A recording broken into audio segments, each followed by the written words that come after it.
মানব জাতি আসার মহজাল, আল্লাহ ছাড়া ফানা হবে, সব হবে কঙ্কাল রে, সব হবে কঙ্কাল। তবে কেন মাটির দেহের যত্নে লেগে থাকি,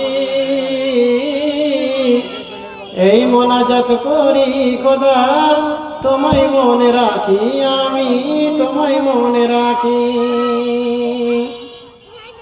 রোজ হাসরের বিরাট মাঠে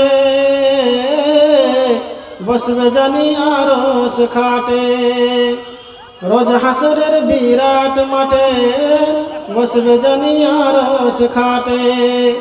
নেকি বদির করতে ওজন কেউ যাবে না ফাঁকি রে, কেউ যাবে না ফাঁকি। এই মোনাজাত করি খোদা, তোমায় মনে রাখি, আমি তোমায় মনে রাখি।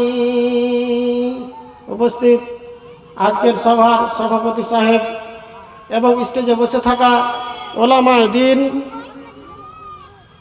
এবং সামনে বসে থাকা ছোট বড় দিনদার ভাই, ইমানদার ভাই সকল, সর্বপ্রথম আল্লাহ রাব্বুল আলামিনের স্তুতিবাদ প্রশংসা জ্ঞাপন করি যে মহান পাক রব্বুল ইজ্জত আজকে এই বিকুলপুর গ্রামে জালসায় প্যান্ডেলে বসার তৌফিক দান করেছেন, আলহামদুলিল্লাহ।